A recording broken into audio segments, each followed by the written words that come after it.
Hi guys, welcome back to our channel Rajugarammayi Madhavi Raju vlogs. ఇవాళ మన vlog ఏంటంటే, రీసెంట్గా నేను చెన్నైకి వెళ్ళాను కదా. చెన్నైలో మేము ఎక్కడికి వెళ్ళాము ఏంటి అనేది ఇవాళ మన వీడియో అనమాట. ఫస్ట్ వీడియో వచ్చేసి సర్వనా స్టోర్స్కి వెళ్ళాము, జస్ట్ షాపింగ్ పర్పస్ కోసం అని. అండ్ మార్నింగ్ లేవంగానే ఇంకా మనం తిరుపతిలో ఉంటేనే ఊరంతా తిరుగుతాం, అలాంటిది పక్క ఊరికి వెళ్తే ఇంకా ఇంట్లో ఎలా ఉండబుద్ధి అవుతుంది చెప్పండి. అందుకని చెప్పి అలా రూమ్ చేసుకొని వద్దామని చెప్పి బయలుదేరామన్నమాట. కొన్ని ప్లేసెస్ అయితే చెన్నైలో నాకు చాలా చాలా బాగా నచ్చుతాయి, కొన్ని స్ట్రీట్స్ అయితే. అండ్ కొన్ని స్ట్రీట్స్ అయితే చాలా దారుణంగా ఉంటాయి. ఇది బీచ్కి వెళ్ళేవే అనమాట. ఇది కొంచెం బాగా నచ్చుతుంది నాకు ఎందుకో చిన్నప్పటి నుంచి కూడా. మంచిగా కాలేజెస్, హైకోర్ట్స్, బిల్డింగ్స్, ఇలా యూనివర్సిటీస్, మద్రాస్ యూనివర్సిటీ అని, తర్వాత ఇది వచ్చేసి చెన్నై 0 పాయింట్ అనమాట. ఇక్కడి నుంచే చెన్నై అనేది స్టార్ట్ అవుతుందట. ఇక్కడి నుంచి ఎటు వెళ్ళినా మనం కిలోమీటర్స్ అనేది తీసుకోవాలి. అంతవరకు ఏపీ కానీ మహాబలిపురం లేదు, ఇంకా సరౌండింగ్స్లో ఉన్న ఊర్లో అయితే చూపిస్తుంది అనమాట.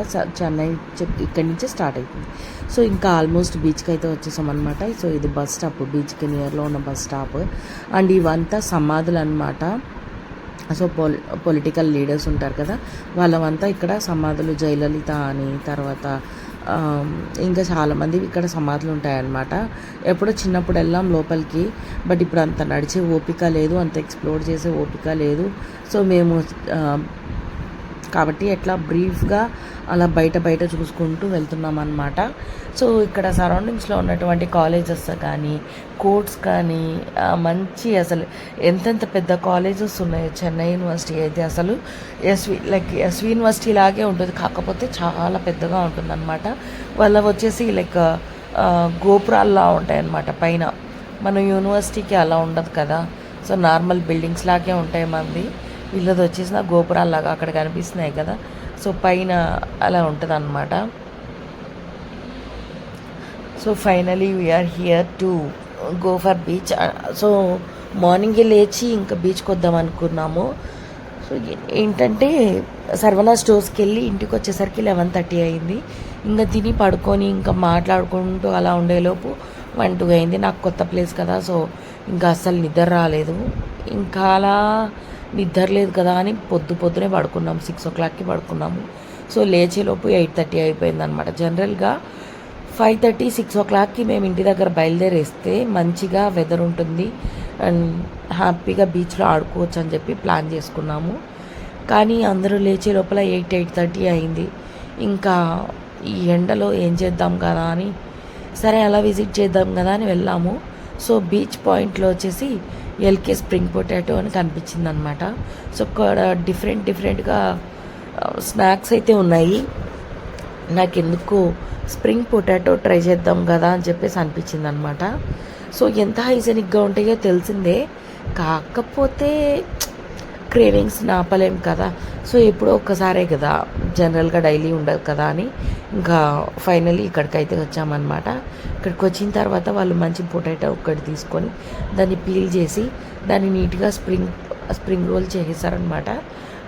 ఒక స్టిక్ పెట్టేసి రెడీ చేసి ఇచ్చేసారు.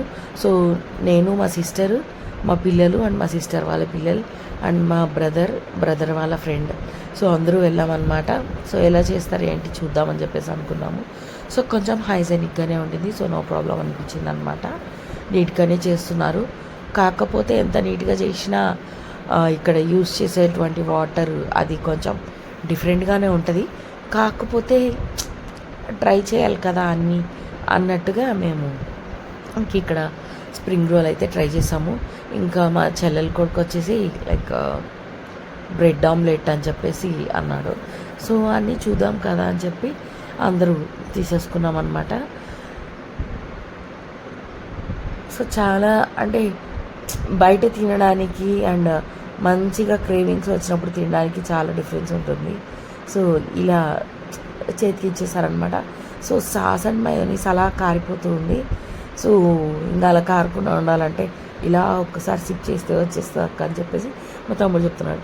ఇప్పుడు వచ్చేసిన మనము వాళ్ళని రివ్యూ అడుగుతున్నాం అన్నమాట అబౌట్ టేస్ట్. వాంటెడ్లీ కామెడీ చేస్తున్నాడు మా తమ్ముడు. సో ఇంకా ఫైనల్లీ మా టర్మ్ కూడా వచ్చేసింది తినడానికి. సో బ్రెడ్ ఆమ్లెట్ కూడా కొంచెం బాగానే చేశా, కానీ యూజ్ చేస్తున్నటువంటి వాటర్, ఆయిల్ రిమైనింగ్ అది మనకు తెలియదు. ఇక్కడ ప్రిపరేషన్ అయితే మాత్రం బెటర్గానే అనిపించింది. సో ఇంకా నేను తినాలనిపించింది కానీ టేస్ట్ మాత్రం చేశానన్నమాట. సో మా పిల్లలకి మాత్రం బాగా నచ్చిందంట. సో వాళ్ళైతే అడుగుతూ ఉన్నారు. ఫైనల్లీ మిగలబెట్టిన తర్వాత మనం యూజ్ చేయాలి కదా. సో ఇంకా దీనిపైన వేసినటువంటి పెరి పెరి మసాలా ఇదంతా లిప్స్కి తగిలిందంటే మంట పుడుతుందని సో ఇంకా తగలకుండా కొంచెం జాగ్రత్తగా తింటున్నాను అనమాట. సో ఫైనలీ కంప్లీట్ అయిపోయింది. అండ్ ఇక్కడి నుంచి కొంచెం దూరం నడవంగానే మంచిగా దాహం వేసింది అనమాట.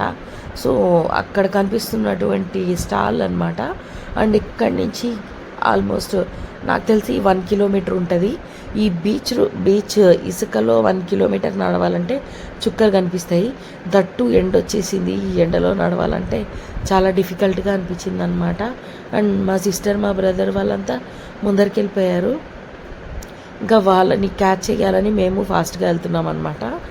సో ఇవాళ వీడియో అయితే ఇదే అనమాట. అండ్ నెక్స్ట్ వీడియోలో వచ్చేసి మా బీచ్ డే ఎలా ఉంది ఏంటి అనేది నెక్స్ట్ వీడియోలో నేను మీతో షేర్ చేసుకోబోతున్నాను. సో వీడియోని లాస్ట్ వరకు చూసినందుకు thank you so much. And వీడియోని చిన్న లైక్ ఇచ్చి సబ్స్క్రైబ్ చేసుకొని అండ్ రైట్ సైడ్లో ఉన్న బెల్ ఐకాన్ కనుక క్లిక్ చేస్తే మీకు నా వీడియోస్ వెంటనే నోటిఫికేషన్ వస్తుంది. So don't miss to watch my videos and keep supporting my videos. So finally ఇక్కడికి వచ్చేసరికి ఫుల్గా దాహం వేసిందనమాట. ఇంకా వాటర్ తీసుకొని తాగేసి ఇంకా లైక్ ఒక చెరుకు రసం తీసుకున్నాం అనమాట.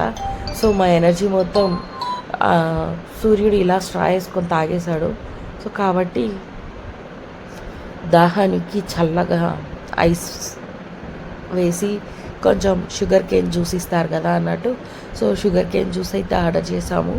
ఇంకా తాగేసి చక్కగా ఆటో ఎక్కేసి ఇంటికి వెళ్ళిపోయామన్నమాట.